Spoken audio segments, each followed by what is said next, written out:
எல்லாருக்கும் வணக்கம் friends. Welcome to tech tutor Tamil channel. இன்னைக்கு நம்ம வீடியோவில் என்ன பார்க்க போறோம் அப்படின்னா பேக்கேஜஸ் இன் ஜாவா தான் பார்க்க போறோம். ஃபர்ஸ்ட் பேக்கேஜஸ் நீங்க அண்டர்ஸ்டாண்ட் பண்ணிக்கணும்னா நீங்க ஒரு லேப்டாப் வச்சிருக்கீங்க. அந்த லேப்டாப்ல வந்து டி டிரைவ் இருக்கு. அந்த டி டிரைவ்ல வந்து நீங்க ஃபிலிம்ஸ் எல்லாம் வந்து சேவ் பண்ணணும்னு நினைக்கிறீங்க. மூவிஸ் எல்லாம் சேவ் பண்ணணும். அப்போ என்ன பண்ணுவோம்னா டைரக்டா எல்லா மூவி ஃபைல்ஸையும் அந்த டிரைவ்ல போட்டுறாம ஒரு ஃபோல்டர் ஸ்ட்ரக்சர் கிரியேட் பண்ணுவோம். எக்ஸாம்பிளுக்கு வந்து இங்கிலீஷ் ஃபிலிம்ஸ்ன்றதுக்கு வந்து ஒரு ஃபோல்டர், தமிழுக்கு ஒரு ஃபோல்டர், அதர் லாங்குவேஜ்க்கு ஒரு ஃபோல்டர், இந்த மாதிரி ஃபோல்டர் கிரியேட் பண்ணி அதுக்குள்ள ஃபைல்ஸ் எல்லாம் போடுவோம். இது எதுக்காக பண்றோம்னா நம்மளுக்கு வந்து ஆர்கனைஸ் பண்றோம் அந்த ஃபைல்ஸை. நாளைக்கு சர்ச் பண்ணுறதுக்கு மெயின்டைன் பண்ணுறதுக்கு வந்து ஈஸியாக இருக்கும். அதே கான்செப்ட் தான் இங்கே ப்ராஜெக்ட்ஸ்லையும். இப்போ வந்து நீங்கள் சாம்பிளுக்கு கற்றுக்கிறப்ப பார்த்தீங்கன்னா ஃபியூ கிளாஸ் ஃபைல்ஸ் தான் கிரியேட் பண்ணுவீங்க. ஆனால் ரியல் ப்ராஜெக்ட்ஸில் பார்த்தீங்கன்னா 100 ஃபைல்ஸ், 500 ஃபைல்ஸ் அந்த மாதிரி இருக்கும். ஸோ இப்போ இந்த மாதிரி ஹியூஜ் ஃபைல்ஸை வந்து நம்ம எப்படி ஆர்கனைஸ் பண்ணுறது தான் பேக்கேஜஸ். ஒரு ஸ்ட்ரக்சராக பண்ணுறது தான் வந்து பேக்கேஜஸ். இந்த பேக்கேஜிங் பண்ணுறதுல வந்து சில கைட்லைன்ஸ் இருக்குது, ஒரு ஸ்டாண்டர்ட்ஸ் இருக்குது. இந்த ஸ்டாண்டர்ட்ஸ் கைட்லைன்ஸ்ன்றது என்னென்னா எந்த ஒரு ப்ரோக்ராமிங் லாங்குவேஜ் எடுத்துக்கிட்டாலும் அந்த ஒரு கம்யூனிட்டி வந்து டிசைட் பண்ணுவாங்க அது எந்த மாதிரியானது வந்து ஃபாலோ பண்ணணும் அப்படின்னு. இது எதுக்காக அப்படின்னா நம்ம வந்து ஒரு ஒர்க் வந்து ஒரு ஐடி கேரியர் வந்து நம்ம ஸ்டார்ட் பண்ணுறோம்னா ஃபர்ஸ்ட் வந்து ஒரு கம்பெனியில் ஒர்க் பண்ணுவோம், அடுத்து இன்னொரு கம்பெனிக்கு மூவ் ஆகும். அதே போல் நம்மளுக்கு ஆன்சைட் ஆப்பர்ச்சுனிட்டி கிடைச்சுன்னா வேறு கண்ட்ரி கூட மூவ் ஆகும். ஸோ இந்த மாதிரி இருக்கிறப்ப வந்து ஒரு ஸ்டாண்டர்ட் வந்து இருந்துச்சுன்னா நம்ம எந்த ப்ராஜெக்ட்னாலும் எந்த கம்பெனினாலும் ஈஸியாக அடாப்ட் ஆகிக்கலாம். அதுதான் வந்து ஸ்டாண்டர்ட். இது வந்து எல்லா ப்ரோக்ராமிங் லாங்குவேஜஸ்லையும் இருக்குது, ஜாவாலையும் அது இருக்குது. இப்போ கிளாஸஸ்னால் வந்து கேபிட்டலில் ஸ்டார்ட் ஆகணும், மெத்தட்ஸ்னால் வந்து கேமல் கேஸில் இருக்கணும், அந்த மாதிரி இருக்குது. அதே போல் தான் பேக்கேஜஸ்லையும். பேக்கேஜஸில் என்ன அப்படின்னு பார்த்தீங்கன்னா இப்போ எக்ஸாம்பிளுக்கு வந்து கூகுள் எடுத்துக்கிறோம். கூகுளோட வெப்சைட் டொமைன் பார்த்தீங்கன்னா www.google.com அப்படின்னு இருக்கும். இப்போ நீங்கள் இதுக்கு வந்து பேக்கேஜ் வந்து ஒரு ப்ராஜெக்ட் கிரியேட் பண்ணணும் அப்படின்னா ரிவர்ஸ் டொமைனில் பண்ணணும் அப்படின்வாங்க. ரிவர்ஸ் டொமைன் என்னென்னா www.google.com வந்து ரிவர்ஸ் பண்ணி com.google.web அப்படின்ற ஒரு அப்ளிகேஷன், com.google.gemini அந்த மாதிரி டிஃப்ரெண்ட் அப்ளிகேஷன் வந்து ரிவர்ஸ் டொமைன் வச்சு பண்ணணும். இது எதுக்காக அப்படி பண்ணுறாங்க அப்படின்னா சில டிஃப்ரெண்ட் கம்பெனிஸ் வந்து அவங்க லைப்ரரி ஜென்ரேட் பண்ணுறப்ப சேம் பேக்கேஜ் ஸ்ட்ரக்சர் யூஸ் பண்ணிட்டாங்கன்னா அதை இம்போர்ட் பண்ணுற இடத்துல வந்து கான்ஃப்ளிக்ட் வரும். ஸோ இந்த நேமிங் கொலிஷனை அவாய்ட் பண்ணுறதுக்காக தான் வந்து இந்த ரிவர்ஸ் டொமைன் கான்செப்ட் வந்து அக்ராஸ் த ஸ்டாண்டர்ட்ஸ் வந்து அக்செப்ட் பண்ணியிருக்காங்க. அதே போல் பேக்கேஜில் பார்த்தீங்கன்னா இன்பில்ட் பேக்கேஜஸ் இருக்கும், ஜேடிகே ப்ரொவைடட் பேக்கேஜஸ் இருக்கும், அதே போல் நம்ம கஸ்டம் டிஃபைன் பேக்கேஜஸ் இருக்கும். அதில் பேக்கேஜில் வந்து எப்படி நம்ம இம்போர்ட் பண்ணுறது, அடுத்து ஸ்டாட்டிக் இம்போர்ட்னா என்ன, எல்லாமே வந்து ஒரு எக்ஸாம்பிள் வச்சு நம்ம டீட்டெயில்டாக பார்க்கலாம் ஃப்ரெண்ட்ஸ். நீங்கள் இப்போ தான் வந்து ஃபஸ்ட் டைம் வந்து என்னோடய வீடியோ வந்து பார்க்குறீங்க அப்படின்னா என்னோடய ஐடி எக்ஸ்பீரியன்ஸ், என்னோடய கெரியரோட எக்ஸ்பீரியன்ஸ் எல்லாத்தையும் இந்த வீடியோ வழியாக நான் சொல்லிக் கொடுக்குறேன். அதனால் வந்து ஐடி கெரியரில் ஒன்று ஸ்டார்ட் பண்ணணும் அப்படின்னு நீங்கள் நினச்சாலும் உங்கள் ஃப்ரெண்ட்ஸ் நினச்சாங்க அப்படின்னா இந்த சேனலை வந்து அவங்களுக்கு வந்து ஃபார்வர்ட் பண்ணுங்கள். என்னோடய வீடியோஸ் கண்டென்ட் வந்து உங்களுக்கு யூஸ்ஃபுல்லாக இருக்கும்னு நினைக்கிறேன். ஸோ லைக் பண்ணுங்கள், சப்ஸ்கிரைப் பண்ணுங்கள், அதே போல் உங்கள் ஃப்ரெண்ட்ஸ் சர்க்கிளில் ஷேர் பண்ணுங்கள். நான் வந்து இப்போ ஒரு எக்ஸாம்பிளை வச்சு நம்ம இதை வந்து டீட்டெயில்டாக பார்க்கலாம். இப்போ வந்து நம்ம சாம்பிளில் வந்து எப்படி வந்து பேக்கேஜ் வந்து கிரியேட் பண்ணுறது, பேக்கேஜ் எப்படி இம்போர்ட் பண்ணுறது, அதே போல் ஸ்டாட்டிக் இம்போர்ட் அதெல்லாம் வந்து நம்ம பார்க்கலாம். ஸோ இப்போ வந்து இது வந்து ஒரு மேவன் ப்ராஜெக்ட் தான். அதில் வந்து எஸ்ஆர்சி மெயின் ஜாவாவில் தான் வந்து நான் கிளாஸ் சோர்ஸ் ஃபைல்ஸ் எல்லாம் வந்து கிரியேட் பண்ண போகிறேன். இப்போ வந்து இதில் வந்து ஃபஸ்ட்டு வந்து ஒரு பேக்கேஜ் வந்து கிரியேட் பண்ணலாம். பேக்கேஜ் கிரியேட் பண்ணுறதுக்கு வந்து ரைட் கிளிக் பண்ணி நியூவில் வந்து இங்கே பேக்கேஜ்னு போங்க. நான் வந்து முன்னாடி எக்ஸ்பிளைன் பண்ண மாதிரி தான் ஒரு பேக்கேஜ் வந்து கிரியேட் பண்ணுறதுக்கான சின்டெக்ஸ் பார்த்தீங்கன்னா ஒரு வெப்சைட்டோட ரிவர்ஸ் டொமைன். எக்ஸாம்பிள் வந்து நம்ம சேனலுக்கு வந்து நான் ஒரு வெப்சைட் வச்சுருக்கேன்னா www.techtutor.com அதுதான் வந்து என்னோட வெப்சைட். அதோட ரிவர்ஸ் டொமைன் பார்த்தீங்கன்னா com.techtutor. மேபி நான் வெப் அப்ளிகேஷன் வந்து பண்ண போகிறேன் என்னன்னா .web. வெப்பில் வந்து நிறைய இது இருக்கும். எக்ஸாம்பிள் வந்து இது வந்து ப்ராடக்ட், இது வந்து ஒரு பேக்கேஜ் பார்த்தீங்கன்னா ஸ்மால் கேஸில் இருக்கணும், டாட் செப்பரேட்டர் இருக்கணும், ரிவர்ஸ் டொமைனாக இருக்கணும். இதுதான் வந்து எல்லா கம்பெனியோட ஸ்டாண்டர்ட் தான். ஸோ இப்போ வந்து ஒரு பேக்கேஜ் வந்து கிரியேட் பண்ணியாச்சு. இப்போ பார்த்தீங்கன்னா இந்த புது பேக்கேஜ் வந்து கிரியேட் ஆகிடுச்சு. நான் இன்னொரு பேக்கேஜ் வந்து கிரியேட் பண்ண போகிறேன். அதுவும் சேம் ஸ்டெப் தான். நியூ பேக்கேஜ் போயிட்டேன். இதில் வந்து com.techtutor.web. ஆர்டர் அப்படின்றத கிரியேட் பண்ணிட்டேன். இப்போ பார்த்தீங்கன்னா நான் 2 பேக்கேஜ் வந்து கிரியேட் பண்ணிட்டேன். இப்போ இந்த பேக்கேஜில் வந்து ப்ராடக்ட் அப்படின்ற பேக்கேஜில் வந்து ப்ராடக்ட் அப்படின்ற ஒரு கிளாஸ் வந்து கிரியேட் பண்ண போகிறேன். ஸோ ப்ராடக்ட் அப்படின்ற கிளாஸ் வந்து கிரியேட் பண்ணிட்டேன்.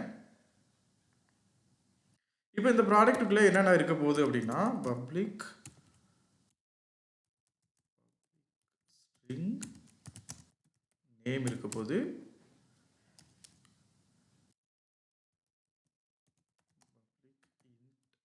ஐடி இருக்க போகுது, பப்ளிக் டபுள் ப்ரைஸ் இருக்க போகுது. இந்த 3 தான் வந்து இந்த இதில் வந்து இருக்க போகுது. ஓகே, இப்போ வந்து இதில் நான் என்ன பண்ண போகிறேன், ஒரு கன்ஸ்ட்ரக்டர் கிரியேட் பண்ண போகிறேன், டூ ஸ்ட்ரிங் வந்து பண்ண போகிறேன். அதுக்கு வந்து இங்கே ரைட் கிளிக் பண்ணி சோர்ஸில் போய் ஜெனரேட் கன்ஸ்ட்ரக்டர் யூசிங் ஃபீல்ட்ஸ் அப்படின்னு கொடுத்தீங்கன்னா உங்களுக்கு எல்லா ஃபீல்டுக்கும் கன்ஸ்ட்ரக்டர் வந்து ஜென்ரேட் ஆயிரும். அதுக்கப்புறம் திருப்பவும் ரைட் கிளிக் பண்ணி சோர்ஸில் போய் ஜெனரேட் டூ ஸ்ட்ரிங் போட்டுட்டிங்கன்னா உங்களுக்கு டூ ஸ்ட்ரிங்கும் கிரியேட் ஆயிரும். இது எதுக்காக அப்படின்னா, இப்போ நம்ம வந்து ஒரு ஆப்ஜெக்ட் கிரியேட் பண்ணி அதை பிரிண்ட் பண்ணணும், அதை எக்ஸிக்யூட் பண்ணணும்னா நம்மளுக்கு வந்து அந்த கண்டென்ட் வந்து என்னன்றது தெரிஞ்சுக்கிறோம். இப்போ வந்து நம்ம ப்ராடக்ட்ன்ற ஒரு கிளாஸ் வந்து கிரியேட் பண்ணியாச்சு. இப்போ அந்த ஆர்டர் அப்படின்ற பேக்கேஜில் வந்து நான் ஆர்டர் அப்படின்ற ஒரு கிளாஸ் வந்து கிரியேட் பண்ண போகிறேன். இப்போ ஆர்டர்ன்ற கிளாஸ் வந்து நான் கிரியேட் பண்ணிட்டேன். இப்போ ஆர்டர்ன்றது வந்து ஒரு அப்ளிகேஷன்றனால இதில் வந்து நான் வந்து பப்ளிக் வாய்ட் மெயின் அப்படின்ற மெயின் மெத்தட் வந்து இதில் நான் இது பண்ணுறேன். அதோட சின்டெக்ஸ் பார்த்தீங்கன்னா ஸ்ட்ரிங் ஆர் கெஸ் போட்டுட்டு இப்போ வந்து மெயின் மெத்தட் இருக்குது. இந்த மெயின் மெத்தடில் தான் வந்து நான் வந்து என்னோட ஆர்டர்ஸ் ப்ராடக்ட்ஸ் வந்து நான் ப்ளேஸ் பண்ண போகிறேன். இப்போ ஆர்டர் ப்ளேஸ் பண்ணுறதுக்கு வந்து நம்ம ப்ராடக்ட் அப்படின்ற கிளாஸை வந்து யூஸ் பண்ணணும். நான் product P1 product P1 equal to new product அப்படின்றத நான் கிரியேட் பண்ணிடுறேன். இப்போ கிரியேட் பண்ணோடனே உங்களுக்கு எக்லிப்ஸ் ஐடியில் பார்த்தீங்க அப்படின்னா எரர் வருது. என்ன எரர் அப்படின்றத பார்த்தோம் அப்படின்னா, product cannot be resolved to a type. ப்ராடக்ட்னா என்னன்னு தெரியல. அப்போ ஏன் என்னன்னு தெரியல அப்படின்னு பார்த்தீங்கன்னா, இந்த ப்ராடக்ட்ன்றது வந்து இன்னொரு பேக்கேஜில் இருக்குது, நம்ம ஆர்டர்ன்றது இன்னொரு பேக்கேஜில் இருக்குது. அப்போ வேற ஒரு பேக்கேஜில் இருக்கிற ஒரு கிளாஸை வந்து நீங்கள் அடுத்த பேக்கேஜில் யூஸ் பண்ணணும் அப்படின்னா அதுக்கு வந்து இம்போர்ட் பண்ணணும் அந்த கிளாஸை. அது வந்து உங்களுக்கு எக்லிப்ஸ் ஐடி மற்ற ஐடிஸ் வந்து உங்களுக்கு வந்து ஃபிக்ஸ் மாதிரி காட்டும். இங்கே பார்த்தீங்கன்னா நீங்கள் அந்த எரரை கிளிக் பண்ணிங்கன்னா இம்போர்ட் அப்படின்னு காட்டுது. இப்போ இம்போர்ட் பண்ணிடுங்க. இப்போ இம்போர்ட் பண்ணியாச்சு. இப்போ என்ன எரர் சொல்லுன்னா, கன்ஸ்ட்ரக்டரை வந்து இனிஷியலைஸ் பண்ணலை. நான் கன்ஸ்ட்ரக்டரை வந்து இனிஷியலைஸ் பண்ணுறேன். இப்போ நான் எக்ஸாம்பிள் வந்து டெல் லேப்டாப் வந்து நான் ஆர்டர் பண்ணுறேன். அதோட ஐடி வந்து ஒன்று வச்சுக்கிறேன். அதோட ப்ரைஸ் வந்து மேபி 25,000 வச்சுக்கிறேன். இப்போ வந்து நான் ஒரு ப்ராடக்ட் வந்து க்ரியேட் பண்ணிவிட்டேன். அதை வந்து ஜஸ்ட்டு நான் பிரிண்ட் பண்ணுறேன். இப்போ பார்த்தீங்கன்னா P1 அப்படின்ற ப்ராடக்ட் ஒன்னோட ஆப்ஜெக்ட் ரெஃபரன்ஸ் வந்து நான் இது பண்ணிவிட்டேன். இப்போ நான் வந்து பிரிண்ட் பண்ணுறேன். எக்ஸாம்பிள் வந்து வெறும் ப்ராடக்டை மட்டும் இது பண்ணாமல் ஆர்டர் பிளேஸ் அப்படின்ற ஒரு ஸ்ட்ரிங் மட்டும் போட்டுட்டு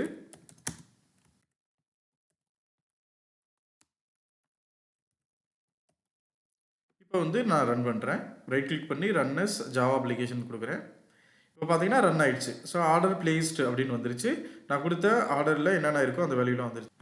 இப்போ வந்து நம்ம ஒரு ப்ராடக்ட் வந்து நம்ம பிளேஸ் பண்ணணும். இப்போ லிஸ்ட் ஆஃப் ப்ராடக்ட் வந்து நான் வந்து பிளேஸ் பண்ணணும்.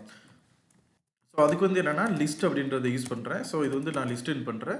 இப்போ பார்த்தீங்க அப்படின்னா இங்கே என்ன எரர் வந்து பார்த்தீங்கன்னா list cannot be resolved to type. லிஸ்ட்னா என்னன்னு தெரியல அப்படின்றது. ஸோ நீங்கள் ஐடி சஜஷனை பார்த்தீங்க அப்படின்னா import java.util அதை வந்து நீங்கள் கிளிக் பண்ணிடுங்க. ஸோ இப்போ இந்த லிஸ்ட் அப்படின்றது வந்து java.utilன்ற பேக்கேஜில் வந்து நம்ம இம்போர்ட் பண்ணிக்கிறோம். இந்த java.utilன்றது வந்து JREலே இருக்கிற பேக்கேஜஸ். அதை வந்து நீங்கள் எப்படி செக் பண்ணலாம்னா, இந்த லிஸ்ட்டை கிளிக் பண்ணீங்க அப்படின்னா இது வந்து இந்த பார்த்தீங்கன்னா java.utilன்ற பேக்கேஜ் இருக்குது. இந்த java.util வந்து எங்கே இருக்குன்னா java.base நிறைய பேக்கேஜஸ் இருக்கும். java.lang java.util அப்படின்ட்டு java.time அப்படி நிறையா இருக்கும். நீங்கள் வந்து அது எக்ஸ்ப்ளோர் பண்ணிக்கோங்க. பட் இங்கே நம்ம பார்க்க போகிறது லிஸ்ட்டு தான் வந்து யூஸ் பண்ண போகிறோம். இப்போ இதிலே பார்த்தீங்கன்னா லிஸ்ட்டுன்றது வந்து இன்டர்ஃபேஸ் அப்படின்றதுனால நான் வந்து கிளாஸ் வந்து இனிஷியலைஸ் பண்ண போகிறேன். நியூ அரே லிஸ்ட் அப்படின்னு போட்டுட்டு நான் வந்து இனிஷியலைஸ் பண்ணுறேன். இப்போ இங்கே பார்த்தீங்கன்னா அரே லிஸ்ட்டுனா என்னன்னு தெரியல, அதுக்கும் நான் வந்து இம்போர்ட் பண்ணுறேன். இங்கே பார்த்தீங்க அப்படின்னா லிஸ்ட்டும் அரே லிஸ்ட்டு வந்து சேம் பேக்கேஜில் தான் இருக்குது, java.utilல தான் இருக்குது. அப்போ நீங்கள் ஒரே பேக்கேஜில் வந்து ரெண்டு கிளாஸை வந்து நீங்கள் யூஸ் பண்ணீங்கன்னா நீங்கள் தனித்தனியாக இம்போர்ட் பண்ண தேவையில்லை. java.util.star அப்படின்னு போட்டிங்கன்னா அந்த java.util இருக்கிற எல்லா கிளாஸ் ஃபைலுமே நீங்கள் வந்து யூஸ் பண்ணிக்கலாம். அது வந்து ஒன் ஆஃப் த அட்வான்டேஜ். இப்போ வந்து நான் லிஸ்ட் ஆஃப் ப்ராடக்ட்ஸ் யூஸ் பண்ணனால நான் இன்னொரு ப்ராடக்ட்டும் கிரியேட் பண்ணிக்கிறேன். ஸோ எக்ஸாம்பிள் ப்ராடக்ட் P2ன்னு கிரியேட் பண்ணுறேன்.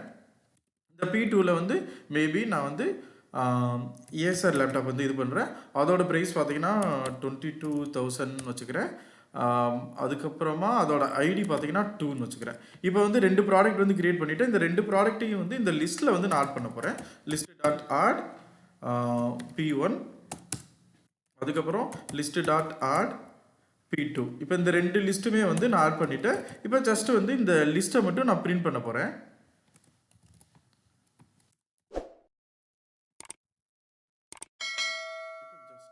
இதில் வந்து லிஸ்ட் ஆஃப் ஆர்டர் பிளேஸ்ட் ஒரு சேஞ்சுக்காக வந்து சிசர்ட்டில் இருக்கிற ஒரு டெக்ஸ்ட்டை மட்டும் ஒரு சேஞ்ச் பண்ணிக்கிறேன். இப்போ வந்து நான் ரன் பண்ண போகிறேன். ரன் பண்ணுறதுக்கு எப்பயும் போல் right click run as Java application போட்டிங்கன்னா உங்களுக்கு ரன் ஆயிரும். இப்போ பார்த்தீங்கன்னா ஃபஸ்ட்டு வந்து ஒரு ப்ராடக்ட் வச்சு நம்ம ஆர்டர் பிளேஸ் பண்ணோம். இந்த இதில் பார்த்தீங்கன்னா லிஸ்ட் ஆஃப் ஆர்டர் பிளேஸ்ட். இதில் நம்ம வந்து டூ ஸ்ட்ரிங் இம்ப்ளிமெண்ட் பண்ணியிருக்கனால நம்ம ப்ராடக்ட்டில் என்னென்னலாம் செட் பண்ணியிருக்கோமோ அதை வந்து பிரிண்ட் பண்ணிருச்சு. இப்போ நம்ம என்ன பார்த்துட்டோம் அப்படின்னா ஒரு பேக்கேஜ் 2 பேக்கேஜ் கிரியேட் பண்ணுறது எப்படி, அதில் ஒரு கிளாஸ் கிரியேட் பண்ணுறது, அந்த கிளாஸ் எப்படி இம்போர்ட் பண்ணுறது அந்த இதெல்லாம் பார்த்துட்டோம். இனி வந்து நம்ம ஸ்டாட்டிக் இம்போர்ட் வந்து பார்க்கலாம். ஸ்டாட்டிக் இம்போர்ட் பார்க்குறதுக்கு வந்து நான் ஒரு சாம்பிள் என்ன எடுத்துக்கிறேன்னா டபுள் ரேடியஸ் ஈக்குவல் டு 2.5 அப்படின்றேன். இப்போ வந்து சர்க்கிள் ஒரு சர்க்கிளுக்கு வந்து ஏரியா வந்து கண்டுபிடிக்க போகிறேன். அதுக்கு வந்து டபுள் ஏரியா ஈக்குவல் டு உங்களுக்கு எல்லாம் தெரியும் பைஆர் ஸ்கொயர்டு தான் வந்து சர்க்கிளோட ரேடியஸு. ஸோ அதுக்கு வந்து என்ன பண்ணோம்னா மேத் டாட் பை அப்படின்றது ஒன்று இருக்கும். பை இன்ட்டு ஆர் ஸ்கொயருக்கு வந்து மேத் டாட் பவர் அப்படின்ற ஒன்று இருக்குது.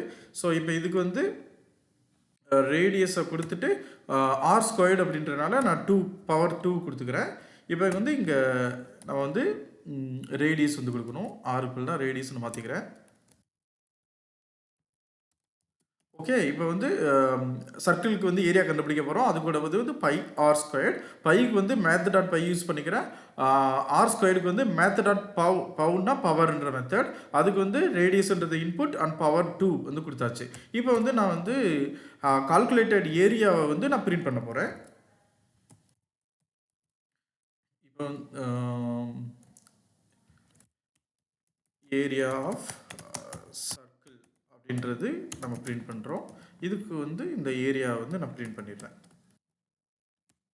ஓகே, சேவ் பண்ணியாச்சு. நான் ரன் பண்ண போகிறேன். இப்போ ரன் பண்ணோம் அப்படின்னு பார்த்தீங்கன்னா ஏரியா ஆஃப் சர்க்கிள் வந்து கால்குலேட் பண்ணி கொடுத்துருச்சு. இப்போ இங்கே இதில் என்ன சொல்ல வர அப்படின்னா இந்த math dot pi and math dot pow அப்படின்றதுலாம் பார்த்தீங்கன்னா இப்போ மேத் டாட் பையை நான் கிளிக் பண்ணேன் அப்படின்னா இது வந்து ஜாவா டாட் லேங் பேக்கேஜில் இருக்குது. ஜாவா டாட் லேங் பேக்கேஜ் வந்து உங்களுக்கு டிஃபால்ட்டாக இம்போர்ட் ஆயிரும். அதனால் இம்போர்ட் பண்ணலை. பட் இந்த கேஸில் வந்து நான் ஸ்டாட்டிக் இம்போர்ட்டை வந்து நான் உங்களுக்கு சொல்ல போகிறனால ஸ்டாட்டிக் இம்போர்ட் எப்படி பண்ணணும்னா இம்போர்ட் ஸ்டாட்டிக் போட்டுட்டு import static Java dot lang dot pi அப்படின்றது போட்டுட்டிங்கன்னா உங்களுக்கு வந்து Java dot lang dot math dot pi அப்படின்றது போடணும்.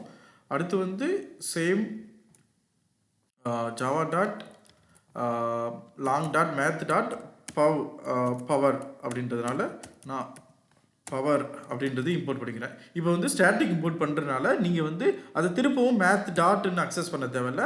சிமிலர்லி மேத் டாட் பவர் அந்த மெத்தடையும் நீங்கள் டைரெக்டாக அக்சஸ் பண்ணிக்கலாம். ஸோ இதுதான் வந்து உங்களுக்கு அட்வான்டேஜ் ஆஃப் ஸ்டாட்டிக் இம்போர்ட். இப்போ நீங்கள் ஸ்டாட்டிக்காக இம்போர்ட் பண்ணனால நீங்கள் டைரெக்டாக இந்த பை அதுக்கப்புறம் இந்த பவ் அப்படின்ற மெத்தட்ஸ் அக்சஸ் பண்ணிக்கலாம். பட் ப்ரொவைடர் வந்து அது வந்து ஸ்டாட்டிக்காக தான் இருக்கணும். அப்போ தான் வந்து உங்களால் வந்து அக்சஸ் பண்ண முடியும். ஸோ திருப்ப வந்து இப்போ நம்ம வந்து ஸ்டாட்டிக் இம்போர்ட் யூஸ் பண்ணனால நான் வந்து ரீரன் பண்ணுறேன்.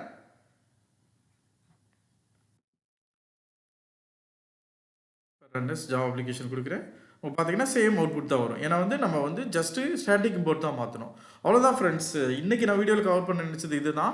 எப்படி வந்து ஒரு பேக்கேஜஸ் வந்து கிரியேட் பண்ணுறது, ஒரு ரிவர்ஸ் டொமைனை வச்சு தான் நம்ம பேக்கேஜ் வந்து கிரியேட் பண்ணணும்.